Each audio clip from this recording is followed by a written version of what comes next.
Assalamualaikum warahmatullahi wabarakatuh. Perkenalkan, nama saya Nazira Amalia Tedatumusu dengan NIM 2111600043 dari kelas Tadris Bahasa Inggris 3.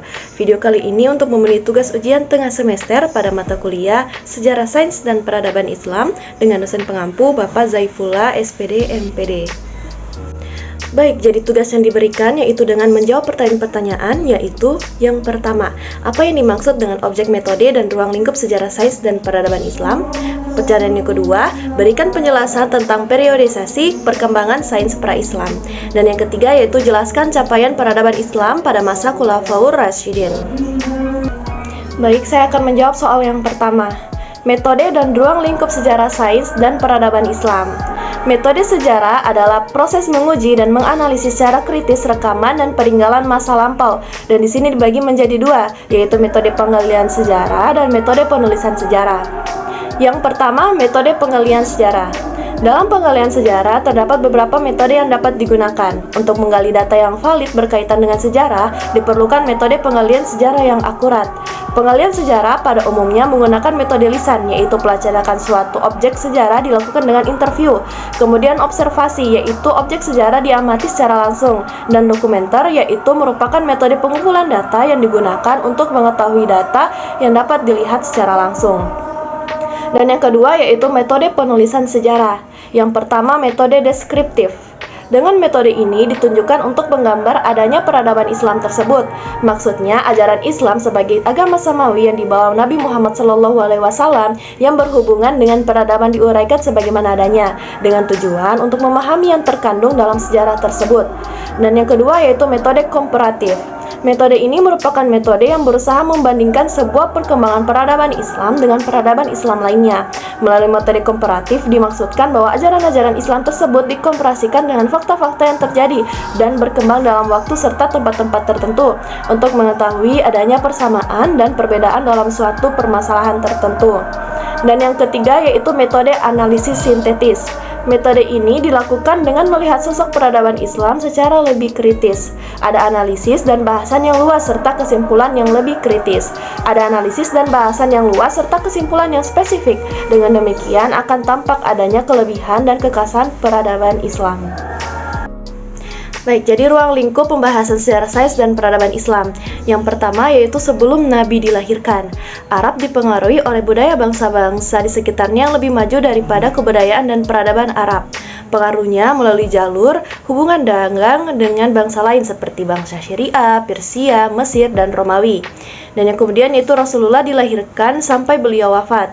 Mulai dari ia lahir dalam keadaan yatim, kemudian menjadi yatim piatu, sampai beliau mendapat wahyu dari Allah Subhanahu wa Ta'ala dan berdakwah menyebarkan Islam hingga wafat. Yang ketiga yaitu kemajuan Islam yang diteruskan oleh para sahabat Nabi seperti Khulafaur Rasyidin, Bani Umayyah, dan Bani Abbasiyah. Dan yang kemudian yaitu masa disintegrasi. Adanya dinasti-dinasti yang memerdekakan diri dari kekuasaan Bani Abbasiyah. Dan kemudian yaitu masa kemunduran, di mana adanya persaingan antar bangsa, kemerosotan ekonomi, konflik, agama, dan lain-lain. Dan yang kemudian yaitu penyerbuan Islam di belahan dunia barat dan lainnya, pengaruh Islam di Eropa, di Asia, dan di belahan bumi lainnya.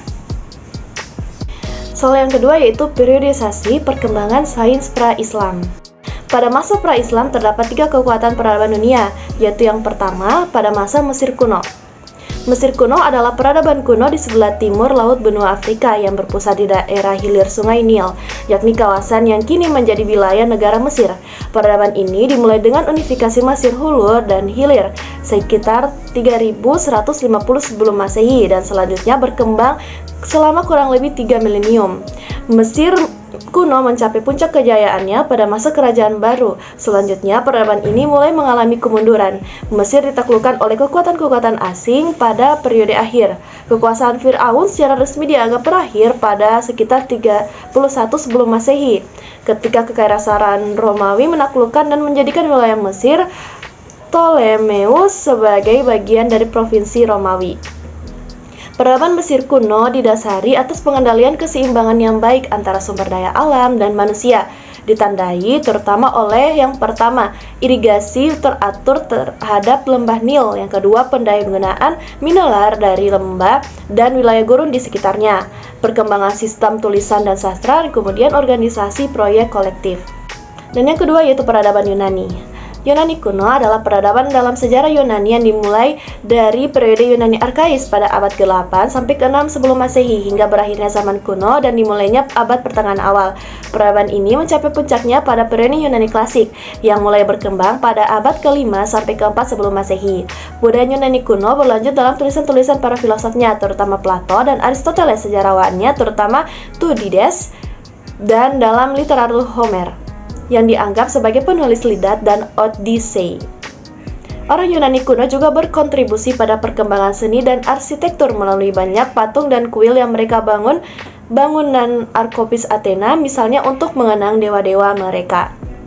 Dan yang ketiga yaitu peradaban Romawi. Peradaban Romawi merupakan sebuah peradaban yang berasal dari negara kota Roma yang didirikan di semenanjung Italia yang menjulur ke Laut Tengah. Kota Roma itu sendiri diperkirakan berdiri pada tahun 750 sebelum Masehi. Singkatnya, peradaban Romawi terletak di negara Italia sekarang ini, tempatnya di pegunungan Apenia. Daerah pegunungan Apenia seperti sebuah kaki yang sedang menyepak bola, dan bola itu adalah Pulau Sisilia. Kerajaan Romawi dipimpin oleh 7 raja. Raja ketujuhnya dikudeta dan rakyat Romawi menggantikan dengan sistem pemerintahan republik pada 510 sebelum Masehi, sehingga kerajaan Romawi berubah menjadi Republik Romawi. Pada masa kerajaan 3 raja terakhir Romawi berasal dari bangsa Etruria, yaitu Toskana modern. Pada waktu itu, bangsa Etruria adalah orang-orang yang paling kuat dan berpengaruh. Bangsa Etruria juga mengajari bangsa Romawi mengembangkan tulisan, ilmu pasti, arsitektur, seni, dan agama. Soal ketiga, capaian peradaban Islam pada masa Khulafaur Rasyidin. Capaian Khulafaur Rasyidin Abu Bakar Asy-Syiddiq, yaitu yang pertama, pemberakatan pasukan Usama bin Zaid sesuai dengan pesan Rasulullah. Kemudian capaian beliau seperti melakukan peperangan dengan kaum atau orang-orang murtad, dan juga penaklukan Islam di berbagai wilayah. Kemudian yang kedua yaitu Khulafaur Rasyidin Umar bin Khattab. Pencapaian beliau seperti melakukan pengembangan di bidang perekonomian, kestabilan politik dan sistem pemerintahan, kemudian juga melakukan pengembangan di bidang ilmu pengetahuan dan juga penaklukan wilayah untuk perkembangan Islam. Dan yang ketiga yaitu Khulafaur Rasyidin Utsman bin Affan. Pencapaian beliau seperti melakukan pembukuan terhadap ayat-ayat Al-Quran. Yang kedua juga renovasi Masjid Nabawi, perluasan wilayah Islam, dan juga pembentukan armada angkatan laut. Dan yang terakhir yaitu Khulafaur Rasyidin Ali bin Abi Thalib. Capaian beliau seperti menjadi pemimpin armada perang, membenahi keuangan negara, dan juga memajukan ilmu bahasa. Itulah tadi ketiga jawaban dari 3 pertanyaan ujian tengah semester pada mata kuliah Sejarah Sains dan Peradaban Islam. Sekian dan terima kasih. Kurang lebihnya saya mohon maaf. Wabillahi taufiq wal hidayah. Wassalamualaikum warahmatullahi wabarakatuh.